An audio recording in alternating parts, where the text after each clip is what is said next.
சரியா கத்திரிக்காய் ஸ்தோத்திரம். எசேக்கியேல் 14வது அதிகாரம். எசேக்கியேல் 14 விக்கிரக ஆராதனை குறித்து அந்த தீர்க்க தரிசனமாக வந்து எசேக்கியேல் வந்து சொல்றாரு. விக்கிரக ஆராதனை குறித்து இஸ்ரவேலர்கள் மத்தியில் என்ன செய்யறாருன்னா கண்டித்து உணர்த்துகிற ஒரு அதிகாரமாக வந்து அதை வந்து நம்ம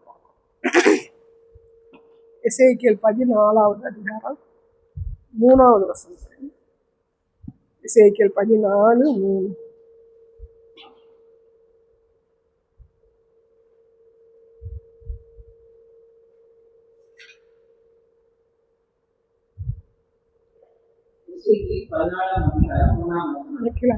மனுபுத்திரனே, இந்த மனுஷர் தங்கள் நரகலான விக்கிரகங்களை தங்கள் இருதயத்தின் மேல் நாட்டி தங்கள் அக்கிரமமான இதழை தங்கள் முகத்திற்கு எதிராக வைத்துக் கொண்டிருக்கிறார்களே, இவர்கள் என்னிடத்தில் விசாரணை தருமா? எசேக்கியேல் தீர்க்க தரிசியோட காலம் வந்து சிறையிருப்பின் காலம். அதாவது யூதா வடக்கு தெற்கு ராஜ்யம், யூதாவும் பென்யமீன் ரெண்டும் சேர்ந்து ஒரு ராஜ்யமாக இருந்து 10 கோத்திரமான வடக்கு ராஜ்யம் இஸ்ரவேலர் வந்து சிறையிருப்புக்கு, அசீரியா சிறையிருப்புக்கு போய் ஒன்றும் இல்லாமல் கலந்துறாங்கன்னு நம்ம சொல்கிறோம். நம்ம மனுஷன் அதை குறித்து படித்தோம். கலந்தாலும் திரும்ப மனுஷன் இருக்கிறாங்க அப்படிங்கிற நிறைய விஷயங்கள் வந்து பார்க்கணும். யூதா வந்து எங்கே சிறையிருப்பு போனால் பாபிலோன் ராஜா வந்து சிறையிருப்பு போய் இருக்கிறாங்க. அப்போதான் 30வது வயசுல வந்து எசேக்கியேல் வந்து செய்றாரு, தீர்க்க தரிசனம் உரைக்கும் போது பாபிலோனிய ராஜ்யத்தில் இருக்கிற யூதர்களை குறித்து மட்டும் சொல்லலாம், பொதுவாக இஸ்ரவேல் ஜனங்களை குறித்து 12 கோத்திரத்தையும் குறித்து அவர் சொல்றாரு. இந்த இடத்துல வந்து அவர் என்ன சொல்றாருன்னா விக்கிரக ஆராதனை குறித்து கண்டனம் பண்ணி தெரிவிக்கிற ஒரு தீர்க்க தரிசன அதிகாரமா நம்ம வந்து பார்க்கணும். இந்த இடத்துல வந்து இஸ்ரவேலருக்கு தான் அவர் சொல்றாரு, அவர் வந்து தீர்க்க தரிசனம் வந்து விக்கிரக ஆராதனையிலேருந்து நீங்கள் வெளியில வாங்க அப்படிங்கிற மாதிரி ஆரம்பிச்சிருவாங்க. சரி, எசேக்கியேல் வந்து தீர்க்க தரிசனம் வந்து கர்த்தர் சொல்லுகிற வார்த்தையை வந்து சொல்றது வந்து நம்ம வந்து பார்க்கலாம். அப்போ இந்த விக்கிரக ஆராதனையை கர்த்தர் வந்து வெறுக்கிறாரு. ஏன் வெறுக்கிறாரு, எதுக்கு வெறுக்கிறாரு அப்படிங்கிற கேள்வி வரும்போது, ஆதாம் எதுக்கு படைக்கிறாரு? தன்னை ஆராதிக்கிறதுக்கு ஆதாமும் ஏவாளையும் படைக்கிறாரு. அப்போ அவங்க தவறு பண்ணும்போது என்ன ஆகுதுன்னு பார்த்தீங்கன்னா, அவர் என்ன செய்யறாரு, தன்னை ஆராதிக்காம பிசாசுடைய வார்த்தைக்கு கீழ்ப்படியும் போது, அவனுடைய வார்த்தைக்கு செவிசாய்க்கும் போது அவனை ஆராதிக்கிறவனாக அவன் என்ன செய்ய மாட்டேன். இந்த இடத்துல நம்ம பார்க்க வேண்டியது என்னன்னா, ஒண்ணு வந்து ஆண்டவருக்கு விரோதமான ஒரு துணிகரமான பாவம் அப்படின்னு பார்க்கிறோம். அதே நேரத்துல வந்து பிசாசின் சத்தத்துக்கு கீழ்ப்படியும் போது நம்ம அவனை ஆராதிக்கிறவனாக என்ன செய்ய நம்ம செய்யறோம், மாறிடும். இதைத்தான் நம்ம இங்க வந்து புரிந்து கொள்ளக்கூடிய ஒரு விஷயம். எந்த ஒரு விஷயத்தை எடுத்துக்கிட்டாலும் தேவனுடைய சத்தத்துக்கு விரோதமாக மாம்சீக சத்தம், எனக்கு பிரியமான சத்தம், என்னுடைய போக்குக்கு நான் ஒரு காரியத்தை தெரிந்தெடுத்து கொள்ளுதலா, ஆமா நான் சரி அதை வந்து செலக்ட் பண்ணிட்டேன்னா அது யாருடைய ஆராதனைக்கு போயிடும்னா பிசாசுடைய ஆராதனைக்கு செவிசாய்க்கிறவர்களாக நாம வந்து போயிடும். சரி, அப்ப ஆதாம் வந்து ஆண்டவருடைய சத்தத்துக்கு செவி கொடுக்காத போது அவர் என்ன செய்யறாரு, அந்த ஏதேன் தோட்டத்தை விட்டு அவர் என்ன செஞ்சாரு, வெளியில வந்து அனுப்புறாரு. ஏன் அனுப்புறாரு அப்படி பார்க்கும்போது, அந்த ஏதேன் தோட்டமானது தேவனுடைய ஆளுகைக்குள்ளான ஒரு தோட்டம் அப்படிதான் நினைக்கிறேன். சரி, செஞ்சுட்டேன், அவன் ஏதேன் தோட்டத்துல பூமியில தானே இருந்துச்சு, ஏதேன் தோட்டத்துல வந்து அவன் இருந்துட்டு போகட்டுமே அப்படிங்கிற ஒரு கேள்வி வந்தாலும், அவருடைய ஆளுகைக்குள்ளாக இருக்கிற எந்த இடத்துலையும் பிசாசின் ஆளுகை இருக்க கர்த்தர் வந்து விரும்ப மாட்டார். அப்ப ஏதேன் தோட்டத்துக்குள்ள பிசாசு எப்படி வந்தியா அப்படிங்கிற ஒரு கேள்வி நமக்குள்ள வருது. அப்ப பிசாசுக்கு தெரியும் ஆண்டவருடைய ஆளுகைக்குள்ள ஆதாம் இருந்தாலும் என்னுடைய வார்த்தைக்கு செவிசாய்ப்பாங்கிறது அவனுக்கு தெரிஞ்சிருக்க வாய்ப்பு இருக்கு. நான் ஆளுகைக்குள்ள, தேவனுடைய ஆளுகைக்குள்ள இருக்கிறேன், எந்த இடத்துல எப்படி அடிச்சா அவன் விழுவான் அப்படின்னு சொல்லி பிசாசுக்கு தெரியும். இப்ப நான் கடந்து வந்துட்டேன், நான் ஜெயிச்சுட்டேன், நான் பரிசுத்தத்துல கடந்து வந்துட்டேன், நான் பரலோகத்துக்கு போயிடுறேன் அப்படின்னாலும் ஆண்டவர், நான் வந்து இன்னைக்கு உயிரோட இருக்கிறேன்னா ஆண்டவர் வரும்போது நம்ம அருவமாக்கப்பட்டு என்ன செய்யணும், நான் வந்து மேலே போகிற வரைக்கும் எனக்கு காலங்கள் இருக்குது. இல்லை ஆண்டவர் வருகைக்கு நான் மறுரூபமாக்கப்படாத காலங்கள் இல்லை. நான் இயற்கையாகவோ இல்லை ஒரு விபத்துலையோ நான் சாகுற வரைக்கும் எனக்கு என்ன இருக்குது, காலங்கள் இருக்குது. அதுதான் தேவனுடைய ஆளுகையான ஏதேன் தோட்டம். சரியா? அப்ப ஆதாம் அந்த ஏதேன் தேவனுடைய ஆளுகையான ஏதேன் தோட்டத்தோட இருக்கிறேன். இப்ப நம்ம எப்படி இருக்கிறோம்? அவனுடைய கரப்ஷனான ஒரு இடமா இருந்தாலும் தேவன் அந்த இடத்துல வச்சு என்னை ஆளுகை செய்கிற தேவனாக இருக்கிறார். ஆதாம் அந்த தோட்டத்துல இருக்கும்போது அவனை விட்டு வெளியில அனுப்பிட்டார். அது அந்த அந்த நாட்கள்ல தேவனுடைய ஒரு திட்டம். இன்னைக்கு கரப்ஷனான பிசாசினால கரைப்படுத்தப்பட்ட அந்த உலகத்துல என்னை ஆட்கொண்டு ஆளுகை செய்கிற தேவன். ஏதேன் தோட்டமானது கரப்ஷன் ஆயிடுச்சு. ஏதேன் தோட்டம் கரப்ஷன் ஆகல. பட் ஆனா இந்த உலகம் என்ன செஞ்சுச்சு? கரப்ஷன் ஆயிடுச்சு. கரப்ஷன் ஆனாலும் கர்த்தர் என்ன இந்த கரப்ஷனை பார்க்கல, என்னை ஆளுகை செய்கிற தேவன். அப்ப அன்னைக்கு உள்ள ஆதாமுக்கு இன்னைக்கு உள்ள நமக்கு என்ன வித்தியாசம்னா, இதுதான் தேவன் இயேசு கிறிஸ்துவாகிய தேவன் நமக்கு கொடுத்த ஒரு பெரிய ஸ்லாக்கியம். கிருப சொல்றோம்னா அப்படிப்பட்ட கிருபை. அன்னைக்கு ஏதேன் தோட்டத்தை விட்டு ஆதாம் வெளியில அனுப்புனாரு. இன்னைக்கு என்ன அப்படி செய்யல. கரப்ஷனான இந்த உலகத்துக்குள்ள ஆண்டவர் என்னை ஆளுகை செய்கிறார். அப்ப இந்த ஆளுகையை விட்டு நான் வெளியில போறதுக்கு அவன் என்ன செய்வான்? நேரம் பார்த்து அடிப்பான். சரியா? எப்ப வேணாலும் நான் என்ன செய்யலாம்? தேவனை விட்டு அவனை வணங்கக்கூடிய ஒரு பாதைக்குள்ள நான் போகக்கூடிய தருணம் இருக்குது. அவனுக்கு என்ன இருக்குது? சாய்ஸ் இருக்குது. எனக்கும் சாய்ஸ் இருக்குது. எப்படி சாய்ஸ் இருக்குது? தேவனை விட்டு விலகக்கூடிய டோட்டலா பரிசுத்தம் தான். இந்த பரிசுத்தத்தை நம்ம காத்துக்கிட்டோம்னா பிசாசம் என்ன செய்ய முடியாது, கிட்ட நெருங்கவே முடியாது. இந்த பரிசுத்தத்துக்கு மேலதான் செய்வேன், கண்ணு வச்சுக்கிட்டே இருப்பேன். இப்போ பரிசுத்தத்தை நான் எப்படி கடைப்பிடிக்கிறது, காத்து கொள்ளுகிறது அப்படின்னு பார்க்கும்போது எல்லா விதத்திலையும் பரிசுத்தம் லஞ்சம் வாங்கக்கூடாது, லாவணி வாங்கக்கூடாது, அடுத்தவங்களை துன்புறுத்தக்கூடாது, கோவப்படக்கூடாது, பாவம் செய்யக்கூடாது, அடுத்து அவங்களை அன்பு செலுத்தணும். எல்லா காரியங்களும் பரிசுத்தத்துல கொண்டு எல்லாத்தையும் நம்ம தொடர்பு லிங்க் பண்ணி சேர்த்துடலாம். அப்போ அவன் எதையாவது ஒரு விதத்துல அவன் என்னை வெட்டி சாய்க்கணும். அப்போ நான் இப்போ உலகத்துல நான் ஒரு குடும்பம் இல்லை, ஒரு எனக்கு ஒரு பேக்ரவுண்ட் இல்லை, அதனால நான் கர்த்தர் விஷயம் பின்பற்றி கடந்து போயிருவேன் அப்படின்னு பார்க்கும்போது பொதுவாக கை வைக்கிறது என்ன அப்படின்னு சொன்னா, திருமணத்துல கை வைப்பான். ஒன்னு லவ் பண்ண வைப்பான், இல்லைன்னா நான் செய்வான் அழகை பார்க்க வைப்பான், இல்லைன்னா நான் செய்வான் பணத்தை பார்க்க வைப்பான், இல்லைன்னா நான் செய்வான் படிப்பை பார்க்க வைப்பேன். அப்போ இந்த திருமணத்துல பார்க்கும்போது வேதம் என்ன சொல்லுது? இருளுக்கும் ஒளிக்கும் ஐக்கியம். இன்னொன்னு என்ன சொல்லுவாங்க? இருளுக்கும் ஒளிக்கும் ஐக்கியம் ஏது? விக்கிரகத்துக்கும் இருளுக்கும் ஒளிக்கும் ஐக்கியம் ஏது? அப்படி ரெண்டு வரும். இருளுக்கும் ஒளிக்கும் ஐக்கியம் ஏது? விக்கிரகத்துக்கும் சம்பந்தம் ஏதுன்னு வரும்.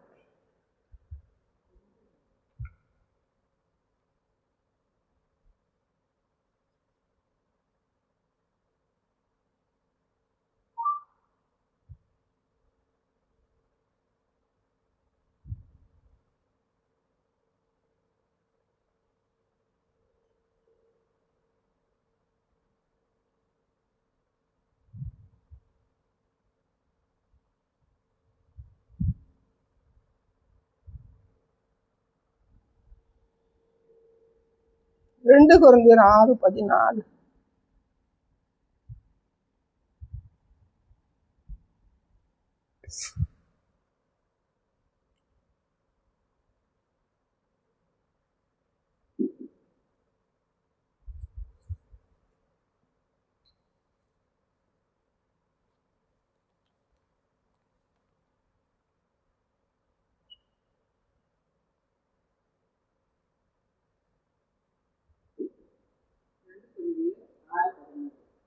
தேவனுடைய ஆலயத்துக்கும் விக்கிரகங்களுக்கும் சம்பந்தம் இல்லை. நான் அவர்களுக்குள்ளே வாசம் பண்ணி அவர்களுக்குள்ளே உலாவி அவர்கள் தேவனாய் இருப்பேன், அவர்கள் என் ஜனங்களாய் இருப்பார்கள் என்று தேவன் சொன்னபடி நீங்கள் ஜீவனுள்ள தேவனுடைய ஆலயமாய் இருக்கிறீர்கள். அதுக்கு முன்னாடி இருளுக்கு ஒளிக்கு வைக்கணும். அந்நிய முகத்திலே விசுவாசிகளுடன் பிடிக்கப்படாதிருக்கிறார்கள். நீதிக்கும் அநீதிக்கும் சம்பந்தம் இல்லை. ஒளிக்கும் இருளுக்கும் ஐக்கியம். ஒளிக்கும் இருளுக்கும் ஐக்கியம் ஏது? நீதிக்கும் அநீதிக்கும் சம்பந்தம் எது? இப்ப நீதிங்கிறது வந்து பார்த்தோன்னா யாரு? நம்மளோட ஆண்டவர் இயேசு கிறிஸ்து. அநீதி அப்படின்னு பார்க்கும்போது யாரா இருக்கிறேன்? அந்தி கிறிஸ்துவாகிய பிசாசா இருக்கிறேன். அப்போ இந்த திருமண விஷயத்துல என்ன பண்ணுவோம் பார்த்தீங்கன்னா, ஏதாவது வந்து தேவனுடைய சித்தம்னாலே தேவனுடைய விருப்பம். தேவனுடைய விருப்பம் அப்படின்னு பார்க்கும்போது தேவனுடைய விருப்பம் போது அவருடைய ஆசை அப்படிங்கிறத காட்டிலும் அவர் என்ன நினைக்கிறார் அப்படின்னு பார்க்கும்போது, இப்போ நீங்க இருக்கிறீங்க, இப்போ ஒரு என்ன செய்றீங்க, ஒரு பையன் பிறந்த என்ன பண்றீங்க, அவனுக்கு சொத்து வாங்கணும், சொகம் வாங்கணும், ஒரு இருக்கிறதுக்கு ஒரு நல்ல வீடு வாங்கணும். அப்புறம் என்ன பண்ணுவீங்க, அவன் படிச்சு ஒரு நல்ல நல்ல படிப்பு படிக்கணும், நல்ல சம்பாத்தியம் பண்ணணும். அப்புறம் என்ன நினைப்பீங்க, அவன் நல்ல இடத்துல கல்யாணம் பண்ணணும். அப்புறம் என்ன நினைப்பீங்க, அவனுக்கு ஒரு நல்ல ஒரு ஆணோ பொண்ணோ ஒரு குழந்தை பாக்கியம் கிடைக்கணும்.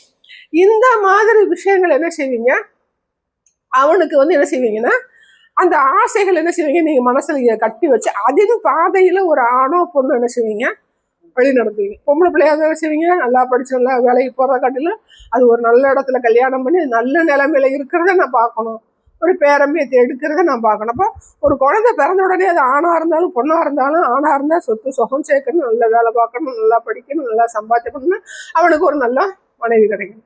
பொம்பளை பிள்ளையான நினைப்போம் சொல்லும்போது இந்த காலத்தில் நல்லா படிக்கணும், நல்லா நல்லா கை நிறைய சம்பளம் வரும், நல்ல இடம், ஒரு நல்ல மருமகன், ஒரு நல்ல குடும்பம் அந்த பிள்ளைக்கு கிடைக்கணும். அதுக்கு மேலே போகும்போது நல்ல அதுக்கு ஒரு ஒரு பேரன் பேத்தி எடுக்கணும், நான் சந்தோஷப்பட்டு அவங்களுடைய சின்ன வாழ்க்கை நடத்தும். இப்படி நீங்கள் சின்ன ஃபிட் பண்ணிடுங்க. அதே தான் கர்த்தர் என்ன சொல்றாரு, ஒரு மனுஷனை உருவாக்கும் போது அவன் எந்த பாதையில வந்து அவன் பரலோகம் வந்து சேர முடியும், பரலோகம் வந்து சேர முடியும். அதுக்காக இந்த உலக வாழ்க்கையில அவன் என்ன வெறுத்துட்டு ஒரு சன்னியாசியா ஒரு சாமியாரா என்கிட்ட வந்தாத்தே நீ பரலோகம் போகணும்னு சொல்லி நம்ம நிர்பந்திக்கிற தேவன் அல்ல. அதை நம்ம புரிஞ்சுக்கணும். என்ன பண்றாருன்னா, அவனுடைய சந்தோஷத்தை என்ன செய்யறாரு, நிறைவேற்றுகிற தேவன். அதே நேரத்துல அவன் மூலமாக அவர் என்ன திட்டம் வச்சிருக்கிறாரோ அதை நிறைவேற்றுகிறதுக்கு காத்திருக்கிற தேவன். அதுதான் நம்ம செஞ்சோம் நேற்று பார்ப்போம், முந்தா நாள் பார்ப்போம். அப்போ ஒரு மனுஷன் இந்த உலகத்துல பிறக்கிறேன் அப்படின்னு பார்க்கும்போது அவன் நல்லா படிக்கணும், நல்லா வேலை பார்க்கணும், கை நிறைய சம்பளம் வாங்கணும், ஒரு நல்ல மனைவி கிடைக்கணும், அவனுடைய வாழ்க்கை சந்தோஷமா இருக்கணும், ஒரு பேரன் பேத்தி எடுக்கணும். இதையெல்லாம் என்ன செய்யறாரு, கர்த்தர் அனுமதிக்கிற தேவன். அதை சந்தோஷமா ஏற்றுக்கொள்ளுகிற தேவன், சந்தோஷமாய் பார்க்கிற தேவன். ஆதாம் என்ன சொன்னாரு, நீ பழுகி பெருக பண்ணுவேன், நட்சத்திரங்களை போல பெருக பண்ணுவேன், மணலத்தனையாய் பெருக பண்ணுவேன். இந்த ஜனங்கள் எல்லாம் பெருக பண்ணுகிறதுல ஒரு மகிழ்ச்சியுடைய தேவன். எதுக்காக மகிழ்ச்சி உடைகிறது அப்படின்னு பார்க்கும்போது, சந்தோஷப்படுகிற பார்க்கும்போது, பரலோகத்துல நம்மள இருக்கிற ஒரு பெரிய கூட்டமா வச்சு தனிக்கிறாரு, நம்ம மத்தியில இருந்து சந்தோஷப்படுகிற தேவன். அன்னைக்கு ஒரு ஆதாம எதுக்கு படைச்சாரும் போது ஒரு கூட்டம் ஜனங்கள் என் மத்தியில இருக்கணும், நான் அவங்க ஒரு கூட்ட ஜனங்கள் இருக்கணும், அந்த ஜனங்கள் மத்தியில நான் இருக்கணும்னு விரும்புகிற தேவன். அவர் இருக்கிற இடத்துல நாம போய் சேர்ந்து சந்தோஷப்படல. அவர் என்ன சொல்றாருன்னா, நமக்கு மத்தியில் என்ன செய்றாரு, வந்து சந்தோஷப்படுகிற தேவன். இதுக்கு தான் ஆதாம படைக்கிறார். சரியா? வெளிப்படுத்தல் 22 நினைக்கிறேன். வெளிப்படுத்தல் 22 வந்து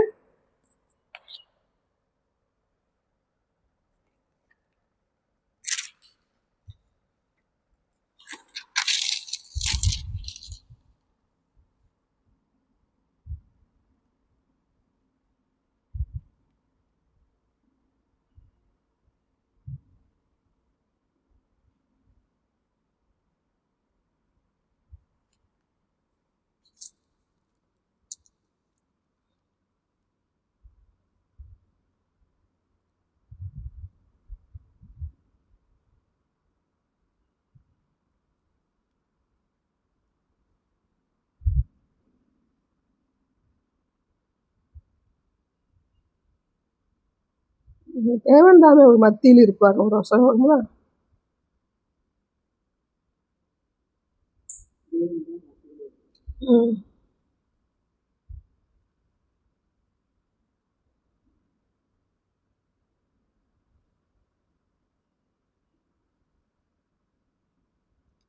கண்ணீரெல்லாம் துடைப்பார்.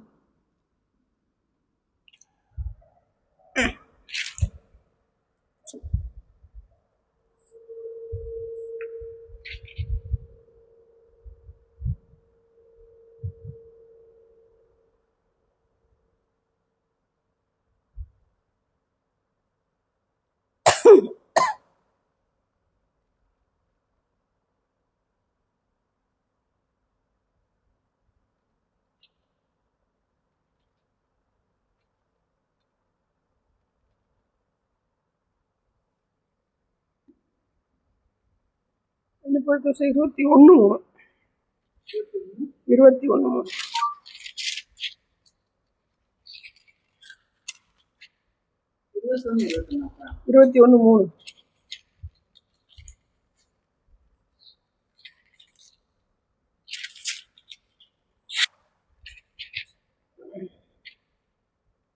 வெளிப்படுத்தல் 21.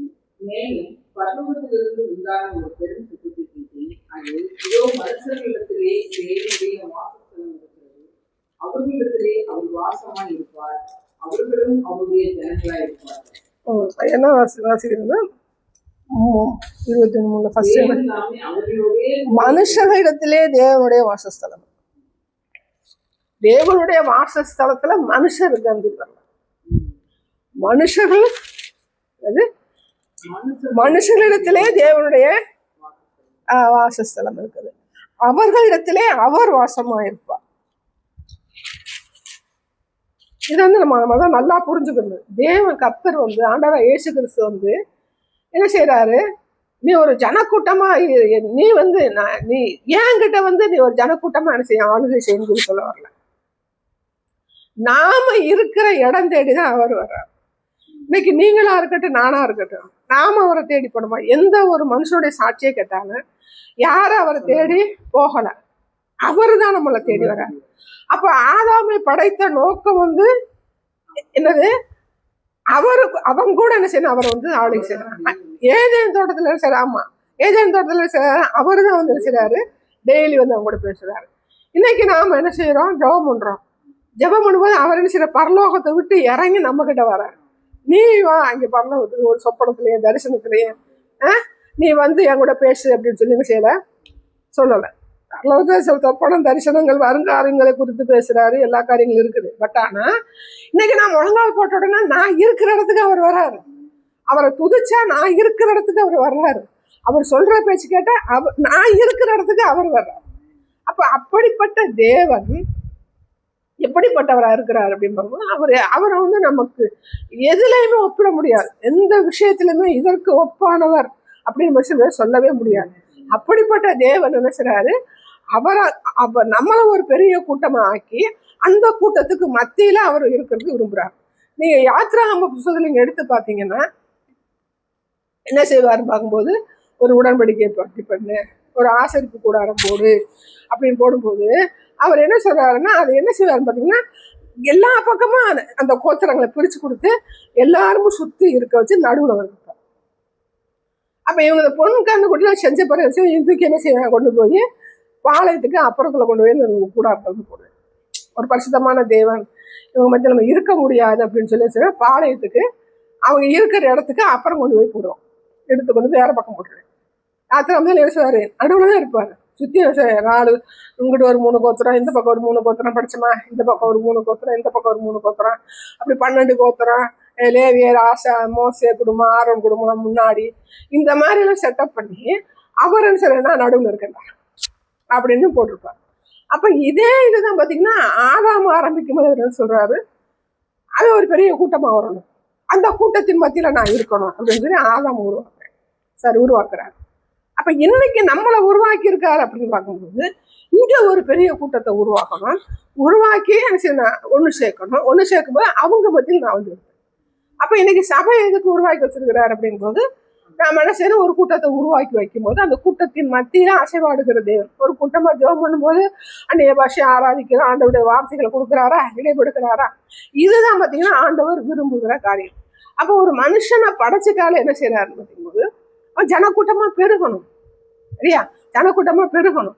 அவன் எல்லாம் வேலை பார்க்கறான், என்ன செய்யறான் ஏது செய்யறான்னு பார்க்கும்போது அவர் என்ன செய்யறாரு, ஆசரிப்பு கூடாரம் செய்யும் போது இவங்க அவங்க மனமும் செய்யறாங்க. லேடிஸ் என்ன செஞ்சுறாங்க, இந்த நூலெல்லாம் ரெடி பண்றாங்க. அப்புறம் என்ன செய்யறாரு, வெண்கலத்துல மற்ற இதெல்லாம் செய்யும்போது அதுக்கு ஞானமா இருக்கக்கூடிய ஆட்கள் என்ன செய்யறாரு, செலக்ட் பண்ண வைக்கிறாரு. அப்ப அவங்களுடைய திறமைகள் என்ன செய்யறாரு, கர்த்தர் அங்கீகரிக்கிற தேவன். பெசலையலை பேர் சொல்லி அழைக்கிறார் அப்படின்னு சொல்லும் போது, அப்ப பெசலையலுடைய நுட்பங்களையும் அவனுடைய ஆர்வத்தையும் அவனுடைய டெக்னிக்கையும் சில கர்த்தர் உற்று நோக்குகிற தேவன். அப்ப அது யாரையும் வெறுக்கலாம். அவர் இன்ஜினியர் ஆகணும் விரும்பும் போது, நீ இன்ஜினியர் ஆகாதடா, நீ பைபிள் காலேஜ் வாடான்னு சொல்லி அவர் சொல்லுகிற தேவன் அல்ல. இது அப்புறம் வெண்கலத்துக்கு வந்து வேற ஒரு தேசத்துல இருக்கிற அந்த நுட்பமான மனுஷனை செய்றாங்க, இங்க கூட்டிட்டு வந்து என்ன செய்யற அந்த காரியங்களை வந்து செய்யறாங்க. ஆசரிப்பு கூடாரத்துக்கு செய்யறதுக்கு தான் கர்த்தர் கூப்பிட்டாருமே. ஒரு மனுஷன் வந்து எப்படிப்பட்ட நிலைமையில இருக்கிறான், அவன் எதுல பிரியமுள்ளவனா இருக்கிறான், எதுல ஆர்வம் உள்ளவனா இருக்கிறான், அவனை என்ன செய்ய உற்று நோக்குகிற தேவன், அவனை கொண்டு வந்து தன்னுடைய தேவனை ஜனங்களோடு ஒன்று சேர்க்கிற தேவன். ஒரு பெரிய டாக்டருக்கு ஒரு என்ஜினியருக்கு படிக்கும்போது ஆண்டவரை அறியாத ஒரு யார் இருக்கிறார், சிஇஓ வேலு பிச்சையா, இப்ப வேலு பிச்சை தானே, வேலு பிச்சை வேலை பிச்சையா, வேலு பிச்சை. அவன் வந்து பாத்தீங்கன்னா யாருக்காக போய் மினிஸ்டர் ஊழியம் வேலை பார்க்குறேன், ஒரு புறஜாதியான ஒரு கம்பெனியில வந்து ஊழியம் பார்க்குறேன். இன்னைக்கு நம்ம பிள்ளைங்க எங்க வேலை பார்த்தாலும் அவங்க எதுக்காக பயன்படுத்துறாரு, தேவனுடைய பிள்ளைகளுக்காக பயன்படுத்துறாரு. எப்படி பயன்படுத்துறாரு, தேவனுடைய ஆலயத்துக்காக பயன்படுத்துகிற தேவன். இதை நம்ம வந்து ஒப்பிட்டு பார்க்கணும். உலக பிரகாரமா ஒருத்தனை உருவாக்கும் போது அவன் எதுக்காக போனா, அதோட வயிற்று பழப்புக்காக, தன்னுடைய அம்மா அப்பா நல்லபடியா வச்சுக்கிறதுக்காக, அடுத்தவன் சொத்து சேர்த்து என்ன செய்யறான், ஏதோ ஒண்ணு செய்யறான். ஆனா அது வந்து என்ன செய்யாது, ஆண்டவருக்காக செய்யக்கூடிய ஒரு காரியம் வந்து இருக்காது. ஆனா ஆண்டவருடைய பிள்ளைகளை வந்து ஒரு டாக்டராக ஒரு என்ஜினியராக ஆக்கும்போது அவங்க தேவனுடைய திட்டத்திற்கு இணைந்து பயன்படுத்தும்படியா எப்படி பெசலேயோவை பேர் சொல்லி அழைத்தாரு, அகோலிபாமாவை பேர் சொல்லி அழைத்தாரு, அதே மாதிரி அழைத்து தேவனுடைய திட்டத்திற்கும் தேவனுடைய ஜனங்களுக்கும் நன்மை செய்யும்படியாய் அவர்களை ஒருங்கிணைத்து சந்தோஷப்படுகிற தேவன். இதை நம்ம நல்லா புரிஞ்சுக்கணும். அப்ப இப்படி வந்து ஒரு ஆண்டவர் வந்து ஒரு மனுஷனை வந்து படைக்கிறாரு, அவனை வந்து தேவசித்தம் என்னன்னே தெரியாம இருக்கும்போது தேவசித்தம் என்னன்னு பிள்ளைகளுக்கு நம்ம மனுஷன் கத்து கொடுத்து வளர்க்கணும். நாமளும் ஒவ்வொரு காரியமும் தேவசித்தம் கேட்டு என்ன செய்யணும், பழகணும். தேவசித்தம் என்னன்னு கேட்டு பழகணும். சாப்பிடும் போதோ, நடக்கும் போதோ, உட்காரும் போதோ, படுக்கும் போதோ, எந்திரிக்கும் போதோ, இல்லை ஒரு இடத்துக்கு போகும்போதோ, ஆண்டவரே எனக்கு போறது எனக்கு உங்களுக்கு பிரியமா, தேவசித்தங்கிறது உங்களுக்கு பிரியமா, இந்த வீட்டில் நான் அன்னைக்கு இந்த சாப்பாடு சாப்பிட போறேன் உங்களுக்கு பிரியமா, இந்த மாதிரி காரியங்களை டெய்லி நம்ம சொல்லி பழகிட்டோம்னா அதுலேயும் நம்ம என்ன செஞ்சிருவோம், ட்ரைனிங் எடுக்கிறோம். அப்போ அடுத்த கட்டத்துக்கு நம்ம மூவ் ஆக மாட்டோம். இப்போ நாம மட்டுமல்ல மற்றவங்கள்ட்ட என்ன செய்யணும், இது தேவசித்தம் கேட்டியா அப்படின்னு, எதுக்கு தேவசித்தம் கேட்டியா, இது தேவனுக்கு பிரியமா. தேவனுக்கு பிரியமா அப்படிங்கும்போது ஒரு பிள்ளைய நம்ம காலேஜில் சேர்க்கும் போது அதுக்கு ஒரு பிரியம் இருக்கு. நான் வந்து இந்த சாஃப்ட் இன்ஜினியர் ஆகிறேன், மெக்கானிக்கல் இன்ஜினியர் ஆகிறேன், சிவில் ஆகிறேன் அப்படின்னு சொல்லும்போது உங்களுக்கு தெரியும் அவன் வந்து இதெல்லாம் எடுத்து அவன் செஞ்சிருவான், படிச்சிருவானா அப்படின்னு பார்க்கும்போது அவன் படிக்க மாட்டானே, இல்லைடா நீ இதை எடுடான்னு, இல்லை படிச்சுட்டானு சரி அதை எடுடான்னு சொல்லுவோம். அப்போ அதே மாதிரி தேவனுக்கு பிரியமானு கேட்கும்போது நமக்கு எது வந்து உகந்ததானது, நான் அதில் ஜெயிச்சிடுவேனா ஜெயிக்க மாட்டேனா, தேவனை விட்டு தூரம் போக மாட்டேனான்றத ஆண்டவருக்கு தெரிகிறதுனால ஆண்டவர்கிட்ட வந்து தேவனுக்கு சித்தமானது, தேவனுக்கு பிரியமா. இப்போ தேவனுக்கு பிரியமானு கேட்டு நான் போகும்போது நான் என்ன பண்றேன் பார்க்கும்போது இந்த உலகத்துல என்ன செய்யறேன், ஒரு கூட்டத்தை என்ன செய்யறேன் நான் சேர்க்கிறேன். அதன் மத்தியில ஆண்டவர் என்ன செய்யறேன், நான் வந்து ஆளுகை செய்யறது, மத்தியில் அவர் சந்தோஷப்படுத்துறதுக்கு, அவர் நம்ம ஆளுகை செய்யறதுக்கு. அப்போ நம்ம என்ன செய்யறோம், ஒரு கூட்ட ஜனங்கள் சேர்ப்பதற்காக தேவனுக்கு சித்தமா, தேவனுக்கு பிரியமான்னு சொல்லிட்டு நான் சொல்லிட்டேன். அப்ப தவறு பண்ணுகிறது எந்த விஷயத்துல அப்படி பார்க்கும்போது, திருமணம் பண்ணும்போது என்ன செய்யறோம், தவறு பண்ணுகிறவளாக இருக்கும். ஒன்னும் சொந்த பந்த விட்டு போகக்கூடாதுன்னு சொன்னா விக்கிரக ஆராதனையிலிருந்து ஆட்களை பொண்ணை செலக்ட் பண்ணி கொண்டுட்டு வரோம். அப்ப வேதத்துல எப்படி முதல் நமக்கு வந்து பதிவு பண்ணப்பட்ட ஒரு சம்பவம் பார்த்தீங்கன்னா, ராகேல் என்ன செய்யறா, சிலைகளை திருடி கொண்டு வந்தாலும் அப்பதான் முதலா பார்ப்போம். இப்ப ஆபிரகாம் வந்து கல்யாணாகி ஊரும்போது அவன் விக்கிரக வழிபாட்டை இருந்தானா இல்லையா, சரித்திர வல்லுநர்கள் வரலாற்று பின்னணியத்துல வந்து அவன் விக்கிரக குடும்பத்துல இருந்தேன் அப்படின்னு நம்ம பட்டான்னா, முதல்ல வந்து பாத்தீங்கன்னா ராகேல் சில சிலைகளை திருடி கொண்டு வரா அப்படின்னு சொல்லி வந்து பார்ப்போம். அப்போ லாபான் வந்து விக்கிரக வழிபாடு உள்ளவன். அப்ப அந்த இடத்துல ஆபிரகாம் என்ன செய்யறேன், பொண்ணு எடுத்துட்டு வரேன் ரெபேக்கா. அப்போ பொண்ணு எடுத்துட்டு வரும்போது இந்த இடத்துல வந்து கவனமா பார்க்க வேண்டியதுன்னா, ரெபேக்கால் எதையும் கொண்டு வந்ததா வேதத்துல இல்லை. அது மாதிரி ஈசா கூட இருக்கும்போதும் ரெபேக்கால் வந்து விக்கிரகங்களை வணங்கினதா வேதத்துல இல்லை. அப்ப எப்படிப்பட்ட சூழ்நிலையில வந்து ஆபிரகாம் வந்து ரெபேக்காலை செலக்ட் பண்ணினார் அப்படின்னு நமக்கு வெட்ட வெளிச்சமா இருக்கு. சிலர் என்ன சொல்லுவாங்க, ஆபிரகாம் வந்து ராபான் வந்து பார்க்கும்போது பெத்துவேல் எல்லாம் பார்க்கும்போது அவங்க வந்து இந்த ராகேலை தொடர்படுத்தி பேசுவாங்க. அப்ப அவன் வந்து விக்கிரக வழிபாடு உள்ள ஒரு இடத்துல இருந்துதானா ஆபிரகாம் வந்து பொண்ணு எடுத்தேன் அப்படின்னு சொல்லி பார்ப்போம். அப்போ அவர்களுக்கு சொல்ல வேண்டிய பதில் ஒண்ணு. அடுத்து நாம தெரிந்து கொள்ள வேண்டிய ஒரு விஷயம் என்ன அப்படின்னு பார்க்கும்போது, அந்த 25வது அதிகாரத்துல வந்து ஒரு ஒரு வசனம் வந்து பதிவு பண்ணப்பட்டிருக்கும். அவ வந்து ரெபேக்காளையும் பெற்றாள் அப்படின்னு ஒரு வசனம் வரும். 25 கிட்ட வருவாங்க ஆதியாகமத்துல.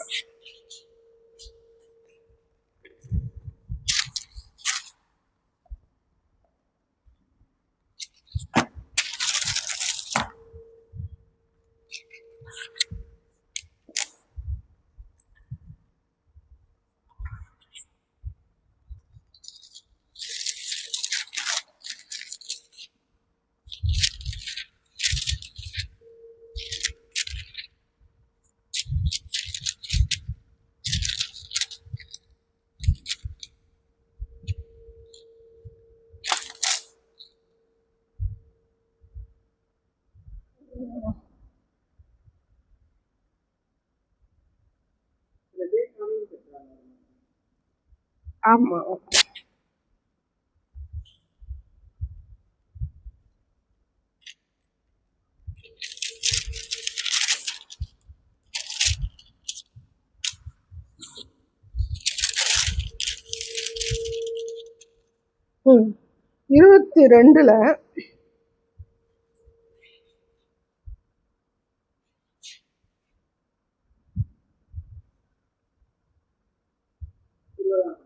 22ல இருந்து 23 வரைக்கும் கூட வருஷம். 22ல 20 to 23 வரைக்கும். ஆமா. ஒருவன் ஆபிரகாமுக்கு வந்து நீபாலும் உன் சகோதரனாகிய நாகோருக்கு பிள்ளைகளை பெற்றார். அவர்கள் யார் என்றால் மூத்த பேரான ஊஸ், அவன் தம்பி அறியத்து ஆறாமுக்கு தகப்பனாகிய கேமுவேல்,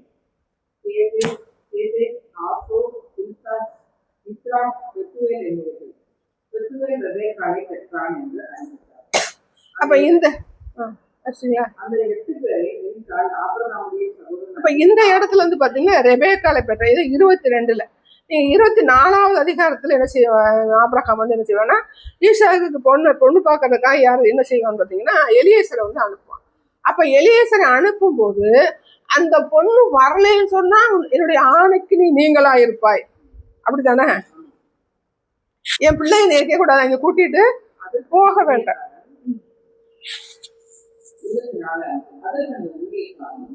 அவ்விடத்திற்கு பெண் இந்த தேசத்துக்கு வர மனதில்லாதிருந்தால் நீ விட்டு வந்த தேசத்துக்கு தானே உன்னுடைய குமாரனை மறுபடியும் அழைத்து போக வேண்டுமோ என்று கேட்டார். அதற்கு ஆபிரகாம், நீ என் குமாரனை மறுபடியும் அங்கே அழைத்து கொண்டு போகாத வெற்றி எச்சரிக்கையா இரு. ஆமா. அப்ப அந்த பொண்ணு வந்து பையனை வந்து அழைச்சிட்டு போனது. அடுத்து என்ன சொல்ற, அடுத்து அதுலயே வந்து பார்க்கும்போது நேர்வழியா என்னை நடத்தி வந்த என் தேவனுக்கு ஸ்தோத்திரம் அப்படின்னு சொல்லுவாங்க பாருங்க ஒரு வசனம்.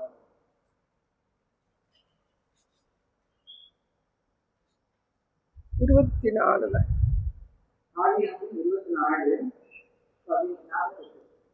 தலைகுனிந்து கர்த்தரை பணிந்து கொண்டு நான் எஜமானுடைய சகோதரன் குமாரனை அவர் குமாரனுக்கு கொள்ள என்னை நேர்வழியாய் நடத்தி வந்த என் எஜமானாகிய ஆபிரகாமின் தேவனாய் இருக்கிற கர்த்தரை சொல்கிறேன். ஆமா. அப்ப வந்து இன்னொரு இடத்துல வந்து ஆபிரகாம் சொல்லுவான் பாருங்க, தொடையின் கீழே வந்து வையி நீ இதுக்கு நீங்களா இருப்பான்னு சொல்லி ஒரு இடம் ஒரு வசன வாசனம் சொல்லுவாங்க பாருங்க ஒரு இடத்துல.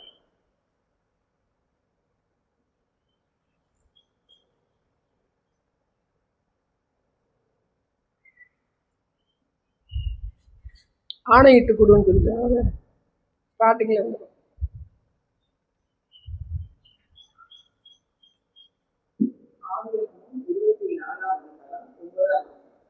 அப்பொழுது ஊழியக்காரன் தன் கையை தன் எஜமானாகிய ஆபிரகாமுடைய தொடையின் கீழ் வைத்து இந்த காரியத்தை குறித்து அவனுக்கு ஆணையிட்டு கொடுத்தான்.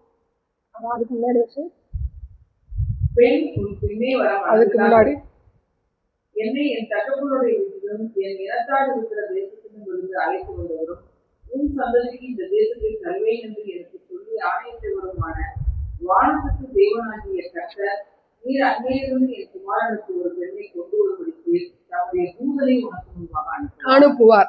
அப்ப இந்த இதெல்லாம் பார்க்கும்போது பாத்தீங்கன்னா ஆபிரகாம் வந்து ஃபுல் விஷனோட ஆண்டவரோடு இணைந்த ஒரு சம்பவத்தின் மூலமாக தான், ஆண்டவருக்கு பிரியமாகிற மூலமாக தான், ஆண்டவர் தன்னோடு இடைப்பட்டதின் மூலமாகத்தான் என்ன செய்யறான், அனுப்புறான். இப்போ அந்த நாட்களை வந்து பாத்தீங்கன்னா அங்கே இருக்கிற காரியங்களும் இங்கே இருக்கிற காரியங்களும் நமக்கு வந்து தெரியறதுக்கு வாய்ப்பு இல்லை. அவங்க ரொம்ப தூரத்துல இருக்காங்க, செல்போன் கிடையாது, வேற எந்த தொடர்பும் கிடையாது. அப்படின்னு பார்க்கும்போது ரெபேக்காளை பெற்றான்னு சொல்றதுக்கு ஒரு ஆள் இருக்காரு. அப்போ இந்த ரெபேக்காள் யாரு? ரெபேக்காள் அம்மா பேர் என்ன? நாமாலா? மில்கா.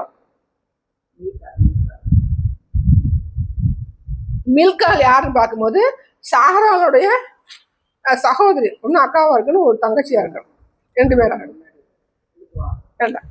அப்போ இப்போ இவங்க 2 பேரும் வந்து இருக்கும். எப்படி இப்போ அந்த சாராள் யார் அப்படின்னு பார்க்கும்போது சித்தப்பா மக்கா பெரியப்பா மக்கா. அப்போ ஒன்னாதான் எங்க இருந்து வந்தாங்க? ஊருங்கிற கல்தே தேசத்துல இருந்து எங்க வர்றாங்க? ஆரான் தேசம் வரைக்கும் வர்றாங்க.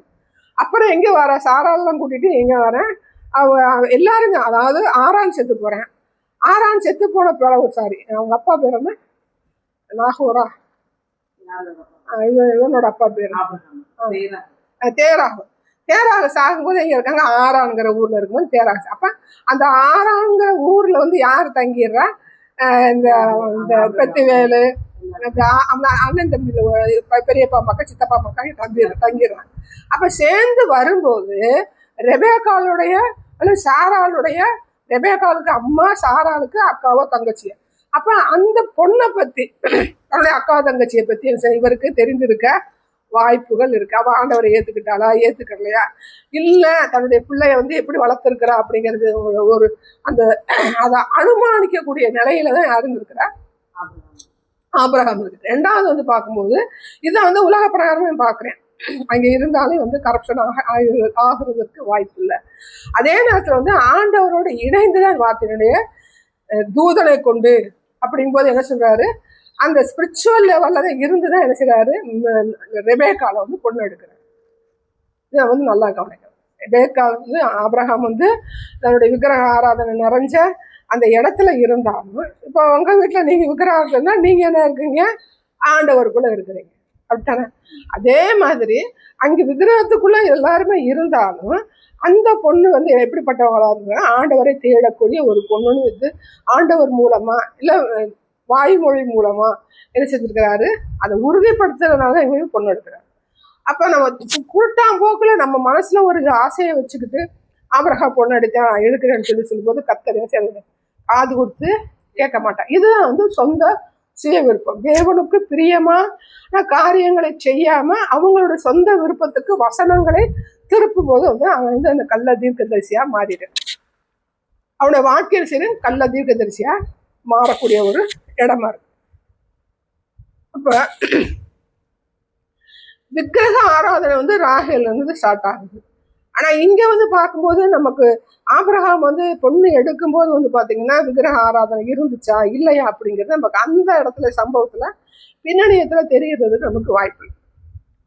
ராகேல் சிலையை திருட்டு வரும்போது அந்த சிலை பெத்துவேலோட பையன் லாபானுடைய சிலையை திருட்டு வந்த சொல்லி பின்னணியை சொல்லுது. அவங்க வந்து சிலை வச்சிருந்தா ஒரு பெரிய பணக்காரங்கன்னு அர்த்தம் சொல்லி வேத வல்லுன்னு சொல்லுவாங்க. வேதத்துல என்ன செய்யலாம் அதை குறித்து சம்பவம் வந்து ஃபர்ஸ்ட் எங்க வரும்னா இந்த ராகேல் வந்து சூபத்தை திருடி கொண்டு வந்தாலும் ஃபர்ஸ்ட் வந்து பண்ணி.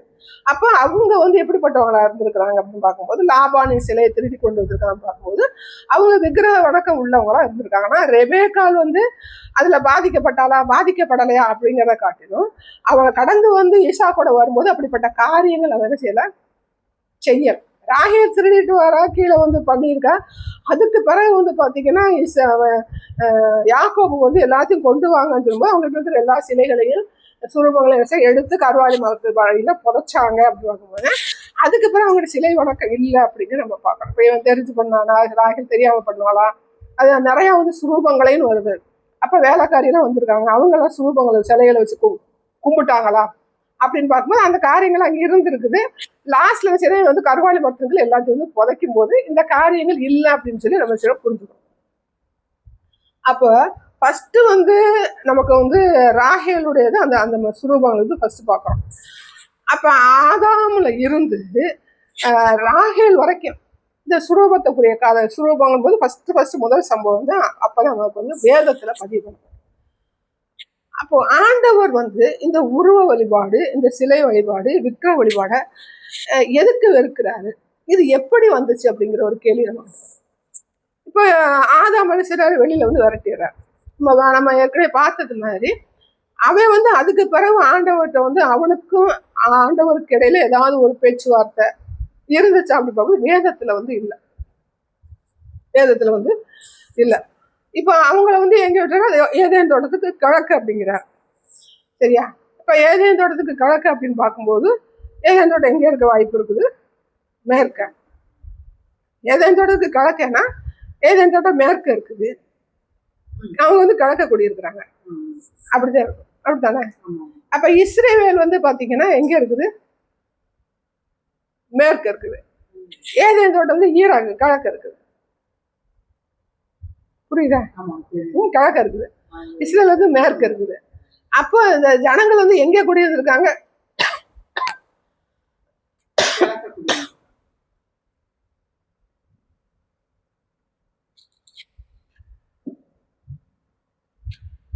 ஏதேன் தோட்டத்துக்கு கிழக்க இருக்கிறாங்க. ஏதேன் தோட்டம் வந்து மேற்க இருந்தா தான் யாரு கிழக்க இருக்க முடியும்? ஆதாம் வந்து கிழக்க இருக்க முடியும். அப்ப ஈராக்ல வந்து ஈராக்கு எங்க இருக்குது? கிழக்கு இருக்குது. அங்கதான் ஏதேன் தோட்டம் இருக்குது.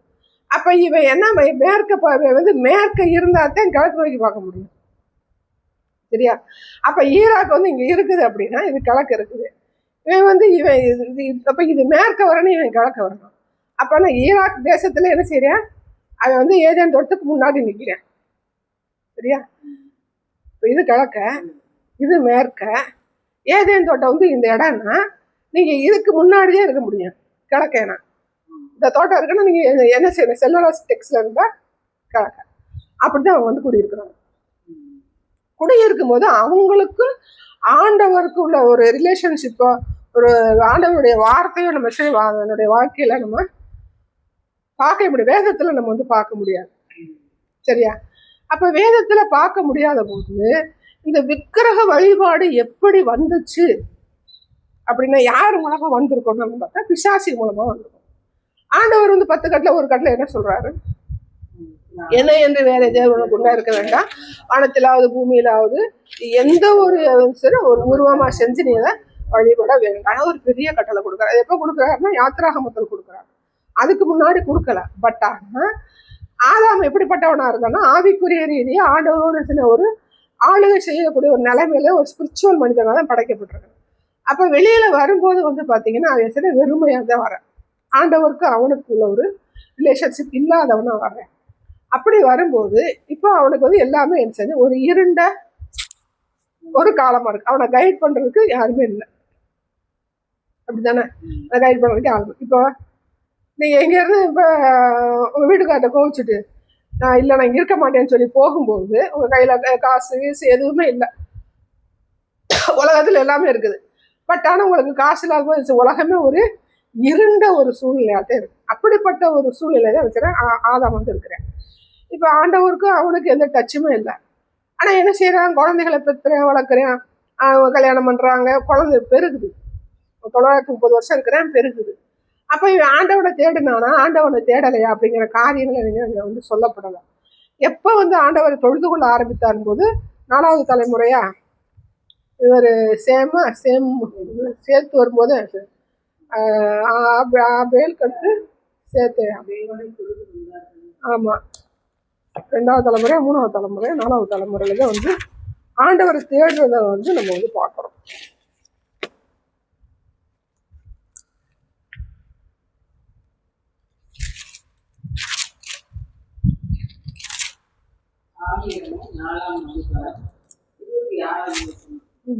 சேதுக்கும் ஒரு குமாரன் சொன்னான், அவனுக்கு ஏனோன் என்று பெயரிட்டார். அப்பொழுது மனுஷர் கர்த்தருடைய நாமத்தை தொழுது கொள்ள ஆரம்பித்தார். ஆமா, அந்த எத்தனாவது தலைமுறை வருது?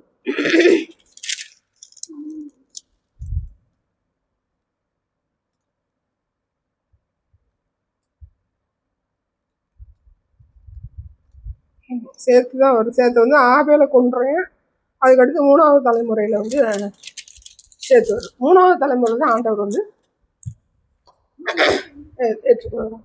அப்போ ஆதாம் வந்து அதை வந்து விக்கிரக வழிபாடு பண்ணலையா நமக்கு வேதத்துல பதிவு பண்ணப்படலை. ஆனா ஏதேன் தோட்டத்துல நடந்த காரியங்களை எல்லாம் சொல்லி இருக்கிறதுக்கு வாய்ப்புகள் இருக்கு. அதனால சேத்து வந்து அந்த 3வது தலைமுறையில வந்து ஆண்டவரை தொழுது கொள்ளக்கூடிய ஒரு சம்பவத்தை நம்ம வந்து பார்க்கணும். அடுத்து ஏனோஸ் வரானா சேத்துக்கு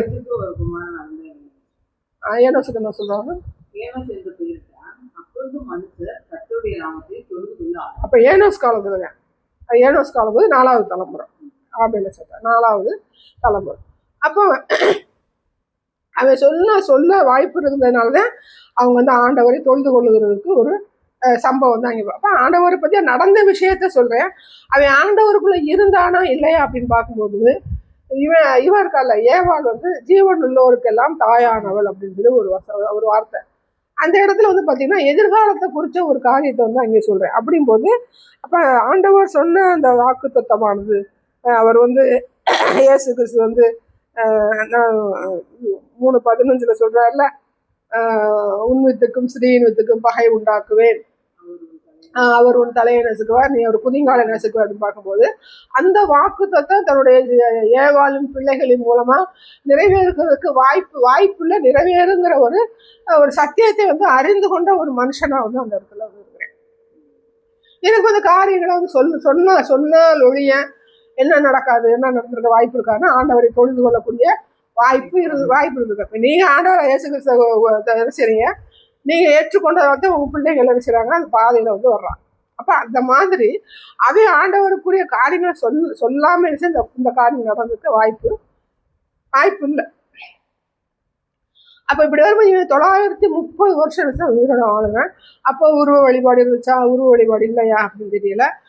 அவர் நோவா காலத்துல என்ன சொல்றாங்கன்னா அவங்க பெண் கொடுத்து வந்து ஆண்டவரை மறைதல் ஒரு சீரழிவான வாழ்க்கை. அங்கே வந்து விக்கிரக வழிபாடை குறிச்சு அந்த இடத்துல நம்ம வந்து வேத வசனங்களும் நமக்கு வந்து சொல்லப்பட்டிருக்காங்க. ஆனா வேத வல்லுநர்கள் என்ன சொல்றாங்கன்னா ஒரு 200 அதாவது ஒரு 30,000 ஒரு இவன் இருந்த வருஷம் எப்படின்னு பார்க்கும்போது ஆதாம் வந்து அவன் வந்து ஸ்டார்ட் பண்றாங்க 1000 ஒரு 3 to 4 3ஆம் நூற்றாண்டு 4ஆம் நூற்றாண்டு இல்லைன்னா குறைந்தபட்சம் அவனுடைய ஆதாமுடைய காலத்துல இருந்து ஒரு 500 அல்லது ஒரு 200 வரைக்கும் விக்கிரக வழிபாடு இல்லைன்னு சொல்றாங்க வேத வல்லுநர். அதுக்கு பிறகு பாத்தீங்கன்னா அக்கினி வளர்க்குறாங்க, தீய வளர்த்து அவங்க என்ன செய்யறாங்கன்னா சாமி கும்பிடுறதா வந்து வேத வல்லுநர் சொல்லி சொல்றாங்க. ஒரு கிமு 3 to 4 வரைக்கும் இல்லை கிமு 500 ஒரு 200 வந்து தீய வளர்த்து அவங்க வந்து என்ன செய்றாங்க, அந்த அக்கினியை வச்சு என்ன செய்றாங்கன்னா சாமி கும்பிடுறாங்க. இப்போ இவன் வந்து ஆண்டவரை எப்படி பார்த்தான்னு சொல்லி அவனுக்கு விவரிக்க தெரிஞ்சிச்சா தெரியலையான்னு தெரியல. இல்லை தெரிஞ்சதை வச்சு வந்து சொல்றாங்க செய்யறாங்களா அப்படின்னு நமக்கு வேலை வந்து குறிப்பிடப்படும். ஆனால் பட்டாங்க ஆதாமுடைய காலத்திலேயே வந்து பார்த்தீங்கன்னா ஒரு 500 குறைஞ்சது ஒரு 200 வருஷம் அல்லது 500 வருஷம் வந்து இந்த உருவ வழிபாடு இல்லை, அக்கினியை வளர்த்தாங்க. அடுத்து வந்து பார்த்தீங்கன்னா பாபேல் கோபுரம் வந்து எப்ப வந்து பெரியது பார்க்கும்போது நோவாவின் காலத்துக்கு பிறகு அவங்க சில பாபேல ஒன்று கூடும்போது என்ன நடக்குதுன்னா ஆண்டவர் சிதற பண்ணுகிறார். சிதறி போகும்போது அவங்க வேற இடத்துக்கு போகும்போது தங்களுக்கு ஒரு தெய்வம் வேணும்னு சொல்லிட்டு என்ன செய்றாங்கன்னா இயற்கை வணங்குறாங்க, சந்திரனை வணங்குறாங்க, சூரியனை வணங்குறாங்க, மழையை வணங்குறாங்க. இடிச்ச உடனே ஒரு பயப்படுறாங்க, பயந்துட என்ன செய்யறாங்க அதை ஒரு தெய்வமா வைக்கிறாங்க. அக்கினி பச்சை எரியும் போது அது ஒரு தெய்வமா வைக்கிறாங்க, மழை பெய்யும் போது அதை ஒரு தெய்வமா வைக்கிறாங்க. அப்ப ஆதாமுடைய சந்ததி தான் எல்லாருமே புரிஞ்சிச்சு. ஆனா இவங்க ஏன் இப்படி வந்து இந்த படைப்புகளை வந்து படைப்பை நோக்கி அவங்க வந்து தெய்வமா ஏற்றுக்கொண்டாரு அப்படின்னு பார்க்கும்போது ஆதாமுக்கு எப்படி தேவனுக்கும் ஆதாமுக்கும் உள்ள ஒரு ரிலேஷன்ஷிப் ஒரு தொடர்பு இல்லாம இருந்துச்சோ அதே மாதிரி வந்து பாத்தீங்கன்னா நோவாவின் காலத்துல நோவாவுக்கு மட்டும்தான் ஒரு 5வது அதிகாரத்துல பார்க்கும்போது ஒரு குறிப்பிட்ட ஆட்காலத்தில் சொன்னாங்க இவனை பெற்றான் இவனை பெற்றான், இவங்க வந்து ஒரு பரிசுத்த சந்ததி ஆண்டவரை ஏற்றுக்கொண்டவர்கள் வேத வல்லுநர் சொல்றாங்க. அதனால ஒரு குறிப்பிட்ட அந்த 5வது அதிகாரத்துல அவங்க பேரை வந்து வச்சு எழுதுனாங்க அப்படின்னு சொல்லி சொல்றாங்க. அப்ப இதுக்கு இடையில வந்து பாத்தீங்கன்னா உருவ வழிபாடு செய்தார்கள் அப்படின்னு பார்க்கும்போது 200 குறைஞ்சது 200-500 வருஷத்துக்குள்ள வந்து எந்த ஒரு காரியமும் செய்யலை. அக்கினிய வளர்த்து என்ன செஞ்சாங்க, அதை வந்து சொல்றாங்க தெய்வமா வழிபட்டாங்க. அதுக்கு பிறகு வந்து பார்த்தீங்கன்னா 1500லயே என்ன ஆகுதுன்னா, கிமு 1500லயே உருவ வழிபாடு வந்துருச்சுன்னு வேத வல்லுநர் சொல்றாங்க. அப்ப ஆதாம் காலத்துல ஒரு 200-500 வருஷம் வந்து உருவ வழிபாடு இல்லை, விக்கிரகங்கள் வழிபடலை. 1500லயே வந்துருச்சு அப்படின்னு பார்க்கும்போது எப்படி வந்திருக்க வாய்ப்பு இருக்கு அப்படின்னு பார்த்தோம்னா, காயினுடைய சந்ததி மூலம் வருவதற்கு வாய்ப்பு இருக்கு. ஏன்னா அவனுடைய சந்ததியை சேர்ந்து 2 மனைவியும் கல்யாணம் பண்றேன். அது தவறு இல்லை அப்படின்னு சொல்லும்போது யாருடைய ஆளுகைக்குள்ள போயிரு, பிசாசின் ஆளுகைக்குள்ள போகும்போது பிசாசு என்ன பண்ணிடுறோம், அதாவது ஒவ்வொரு விக்கிரகங்களுக்கும் பின்னாடி பிசாசினுடைய செயல்பாடு இருக்குன்னு வேத வல்லுநர் சொல்லி சொல்றாங்க. அப்ப பிசாசான இப்படி வந்து அவனை வந்து உருவம் செஞ்சு வழிபட பண்ணி செய்திருப்பான் அப்படின்னு பார்க்கும்போது, இப்ப நம்ம பார்க்குறோம் என்ன பார்க்குறோம், இந்த இங்க நிலக்கால் பக்கத்துல கிடைக்கிற நிலக்கால், அது நம்ம சொல்ல அங்க ஒரு சாய்பாபா கோயில் ஒண்ணு வந்து திடீர்னு உருவாச்சு. நாகது நம்ம ரோட்டு மேல இருக்குது அந்த இடம். இல்லை, நம்ம பாலத்தை தாண்டி திரும்பி வரும், பேர் நல்ல தெரியல, சோழவந்தாளுக்கு அதுக்கு இடையில வந்து திருவேடகம் பக்கத்துல வந்து ஒரு சாய்பாபா திடீர்னு கட்டினாங்க. அப்படி பார்க்கும்போது அந்தம்மா ஏதோ ஒரு ஊரு, அது சாய்பாபா கனவுல தோறு சாய்பாபா பக்தையா மாறி, நீ இந்த இடத்துல எனக்கு அடிச்சு ஒரு ஆலயம் கட்டு. அப்ப இதுக்கு பின்னாடி யாருக்கான பிசாசின் செயல்பாடு இருக்குது. அப்ப பிசாசு என்ன பண்றேன்னு பார்க்கும்போது, ஒரு தீய வளர்க்கும் போதோ இல்லை ஏதாவது ஒன்று செய்யும் போதோ அதுல இருந்து ஒரு பேசுறதோ ஒரு சொப்பனமோ ஒரு தரிசனமோ கொடுத்துருது இந்த ஜனங்கள் என்ன செஞ்சிருப்பேன், இந்த விக்கிரக வழிபாடுக்கு பின்னாடி அது கிரியை செய்யுது காயின் வழியா. இல்லைனாலும் இந்த ஆதாமுடைய 200-500 வருஷத்துக்கு பின்னாடி வர்றாங்களே, இல்லை நிறைய பேர் வர்றாங்களே, இவங்க கிட்டே என்ன செஞ்சிருப்பாங்க, வஞ்சிக்க வாய்ப்பு இருக்கு. இப்போ நீங்க வந்து வலு சர்ப்பமாகி வரும்போது நம்ம பேசுறோம் சர்ப்பத்தை பாம்பை சொல்றோம். இப்ப விக்கிரகம் இந்துக்கள் மத்தியில மெயினா என்னது, நாகராஜன், அப்புறம் அந்த வலு சர்ப்பம் தலையை சுத்தி போட்டுற சிவனை வந்து இருக்கிற முக்கியமா வந்து வழிபடுறாங்க. அப்போ இந்த பாம்பானது வந்து கடிக்கும் போதோ கொத்தும் போதோ வரும்போது இவங்க பயந்து போய் என்ன செய்வாங்க, சாமியா எடுத்து வணங்கி இருக்கிறது வாய்ப்புகள் இருக்கு. அப்படித்தானே? இப்போ பாம்பு வந்து பார்த்து நல்ல பாம்பு அடிக்க விட கவர்மெண்ட் என்ன செஞ்சிருக்கு, ஒரு ரூல்ஸ் போட்டுருக்கு. அப்போ வந்து நல்ல பாம்பு அடிச்சா திரும்ப வரும்னு சொல்லி அடிக்காம விட்டுருவாங்க. கையெடுத்து கும்பிட்டா போயிருன்னு சொல்லி சொல்லுவாங்க. அப்புறம் படம் எடுத்தாலும் சொல்ல தள்ளி கும்பிட்டா போயிருன்னு சொல்லுவாங்க. இப்படிப்பட்ட காரியங்களை ஜனங்கள் என்ன பிசாசு வந்து ஆளுகை செய்து அவனுடைய ஆளுகைக்குள்ள கொண்டு போவதற்கு வாய்ப்புகள். இது வந்து வேத வல்லுநர்கள் சொல்லி சொல்றாங்க. அப்ப இவங்க கரப்ஷன் ஆனாங்களா ஆகலையான்றது பெரிய பிரச்சனை. உருவ வழிபாடு எப்போ வந்துச்சு அப்படிங்கும் போது இப்படியே கொஞ்சம் கொஞ்சமா என்ன செய்யறாங்க, காற்றையும் என்ன செய்யறாங்க, காத்து மழை இதெல்லாம் பார்த்து பயந்து போயிருந்தா கடைசியில் செஞ்சுறாங்க.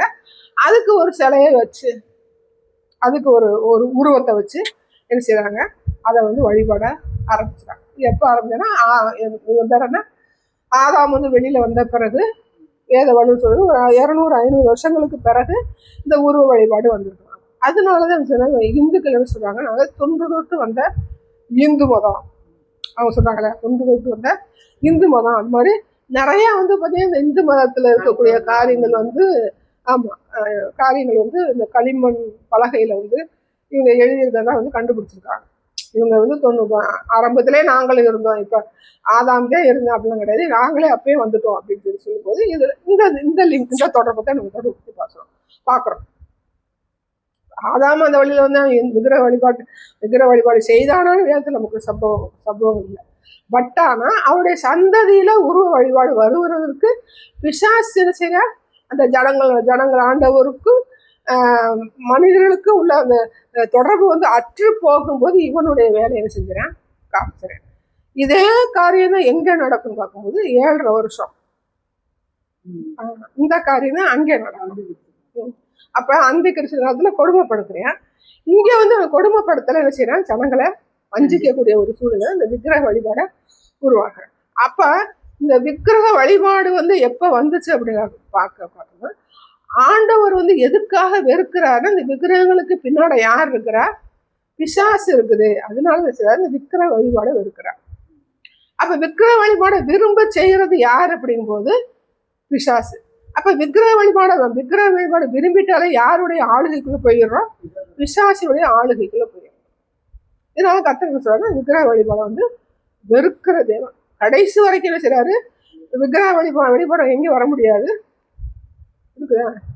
வெளிப்படுத்தல பொய்யர் அனைவரும் 22 வரும் பாருங்க. வெளிப்படுத்தல் 22 பிரச்சாரக்காரர் வெசித்தனக்காரரா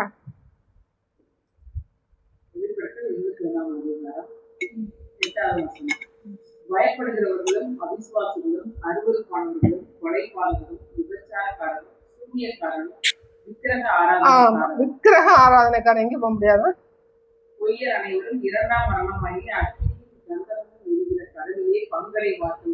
ஆமா, விக்கிரக வணக்கத்தை வந்து கர்த்தர் ஏன் வந்து வேற இருக்கிறார் அப்படி போகுது? எதுக்கு நாங்க இந்து சாமி கும்பிட்டோம் அவங்க சாமிக்கு பிடிக்க மாட்டேங்குது அப்படின்னு சொல்லி கேட்குறாங்க. அப்ப ஆண்டவர் எதுக்காக வெறுக்கிறான்னு பார்க்கும்போது பிசாசு என்ன செய்யறான்? அந்த விக்கிரக வழிபாட்டினோட என்ன செய்யறான்? உள்ள வந்து ஜனங்களை வஞ்சிக்கிறதுனால என்ன செய்யறாரு? அவர் என்ன செய்யறாரு? அந்த விக்கிரக வழிபாட்டை வெறுக்கிற தேவனாக இருக்கிறார்.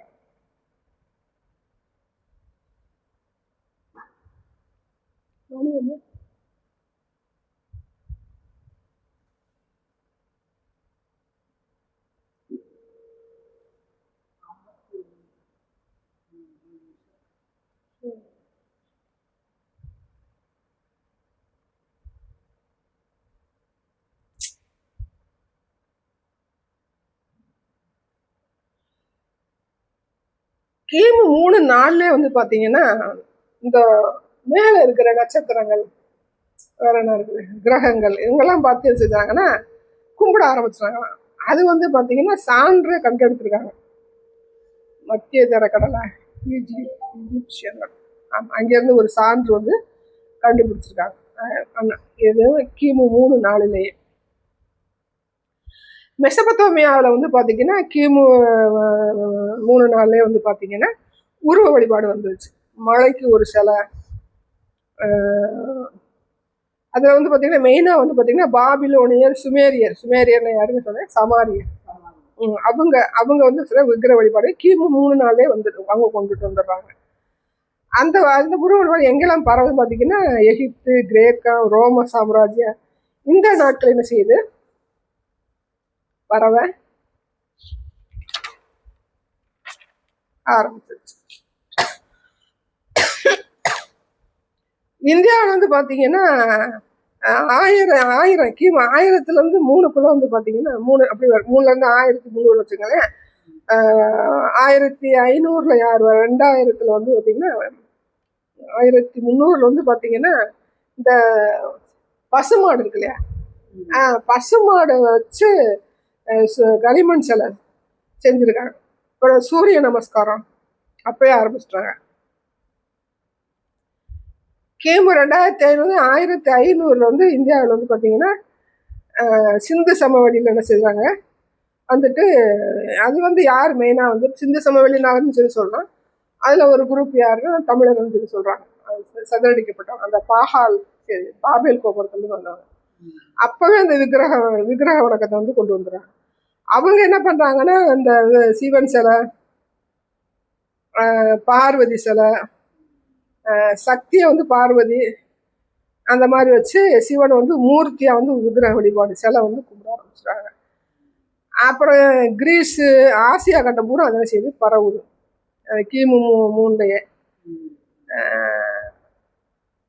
இந்தியாவில் ரொம்ப வந்து உருவ வழிபாடு வந்து குப்தர் வந்தார்ல அவருக்கு ராஜா குப்தர். கிபியில் வந்து பார்த்தீங்கன்னா 320 500 முதல் வருஷம் வர்றதுக்கு முன்னாடி கிபியும் போகும்போது ஏசு வந்து 1ஆம் நூற்றாண்டு ஒரு வருஷத்துக்குள்ள அவர் அங்கே சுவிசேஷ பரப்புறதுக்குள்ள குப்தர் வந்து இந்தியாவில் செஞ்சார உருவ வழிபாடு கொண்டு வந்துடுறாரு. ஐரோப்பியா, பிரான்ஸு, அயர்லாந்து எல்லாத்துலேயும் உருவ வழிபாடு அப்படியே பரவுது. அதில் வந்து அயர்லாந்து என்ன பண்ணாங்கன்னா பன்றியை வந்து சிலையா செஞ்சு கும்பிட ஆரம்பிச்சிருக்காங்க. கிமு 2500 வந்து பார்த்தீங்கன்னா கல் தூணை வச்சு கும்பிடுறாங்க. இந்த கல் தூண் யார் வைப்பா? ஆமாம், இது வந்து கிமு 2500 ஸ்டார்ட் ஆயிடுது. ஆப்பிரிக்காவோட நம்ம இதெல்லாம் அமெரிக்காவில் என்ன செய்யணும்னா செதுக்கப்பட்ட சிலை, அப்புறம் மூதாதையருடைய அந்த ஃபோட்டோஸு, அப்புறம் இயற்கை என்ன செய்யறாங்க சிலையாக செஞ்சு அமெரிக்கா பழங்குடியினரும் ஆப்பிரிக்கா பழங்குடியினரும் வந்து கும்பிட ஆரம்பிச்சிட்டாங்க. அமெரிக்கா வந்து இப்போ எப்போ போயிட்டாலும் அடிச்சா பழங்குடியினர் இன்னும் இருக்கிறாங்க, உங்களுக்கும் அமெரிக்காவுக்கு இடையில வந்து பிரச்சனை இருந்துட்டு அந்த மாதிரி உருவ வழிபாடு என்ன செஞ்சிருந்து வந்தது.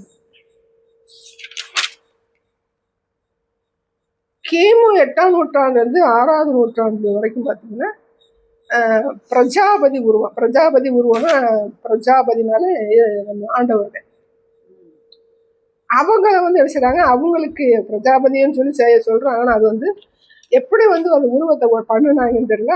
8 கிமு 8/6 வந்து பார்த்தீங்கன்னா அப்படி ஒன்று பண்ணுறாங்க. அதே கிமு 8/6 வந்து பார்த்தீங்கன்னா மழைக்காக என்ன செஞ்சாங்க, ஒரு மரத்தாலான ஒரு சிலையை வச்சிருக்காங்க. மரத்தாலான ஒரு சிலையை செஞ்சு கிமு 5லேருந்து 4க்குள்ளே ராமாயணம் எழுதி முடிச்சிட்டாங்க. ஆமா, இங்க நமக்கு எங்க நடக்குது, கிமு 5 பார்க்கும்போது நமக்கு ஒரு 100 வருஷ காலங்கள் வந்து இஸ்ரேல வந்து ஆண்டவருக்காக ரத்த சாட்சியா மறிக்கிற காலங்கள் நடக்குது. இந்தியாவில் என்ன நடக்குதுன்னா கிமு 5 ராமாயணம், 4/3 மகாபாரதம் எழுதுறாங்க. அப்ப மகாபாரதம் முதல்ல வருது, ராமாயணம் பின்னாடி வருது. இல்லை இப்படி வருஷம் கிமு 5 ராமாயணம், 4/3 வந்து மகாபாரதம் வருது. விக்கிர வழிபாடு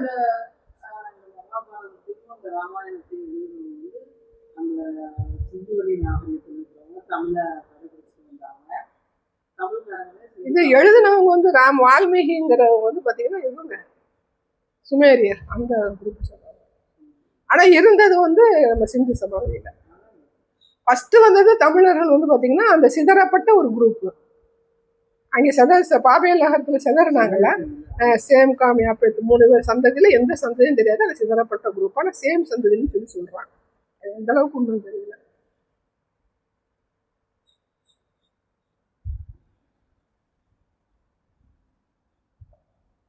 கிபி 7ஆம் நூற்றாண்டுல வந்து இந்த ராஜராஜ சோழனோட பையன் ராஜேந்திர சோழன் வந்து மகாபலிபுரம் நகரம் ஒன்று வந்து உருவாக்குறான்.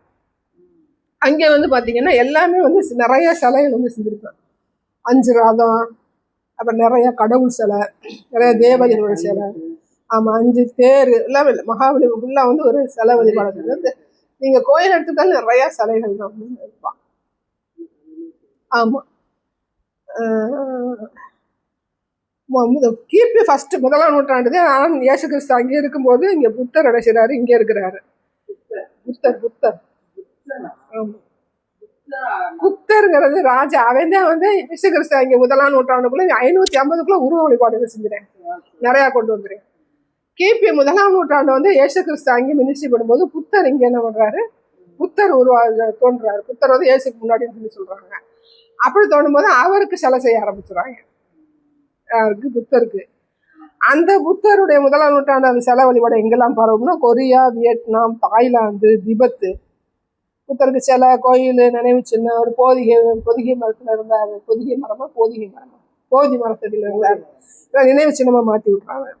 இது அப்படியே எங்கே பரவும்னா பாகிஸ்தான், ஆப்கானிஸ்தான், ஆசியா, ஜப்பான், சீனா வரைக்கும் என்ன செய்யுதுன்னா அந்த புத்தருடைய பௌதிகத்தோட சிலை வந்து சரி அப்படி அங்கே ஒரு பக்கம் பரவ ஆரம்பிச்சது. அடுத்து நம்ம இதில் வந்து ரொம்ப பேர் பெற்ற அஜந்தா ஓவியம், எல்லோரா ஓவியம், இது எல்லாமே புத்தர் சிலை வழிபாடு. ஆமா, அவங்க எல்லாம் என்ன செய்ய 1ஆம் நூற்றாண்டு சிலை. அப்போ இந்த உருவ வழிபாடை வந்து சில பிசாசு வந்து எல்லா இடமும் பரப்புறதுனால என்ன ஆண்டவர் செய்றாரு, இருக்கிறாரு. எசேக்கியேல வந்து பாத்தீங்கன்னா நமக்கு 14வது அதிகாரத்துல வந்து இஸ்ரவேலர்கள் மத்தியில இருக்கிற உருவ வழிபாடை வந்து கண்டிக்கிற தேவனா இருக்கிறார். அது வந்து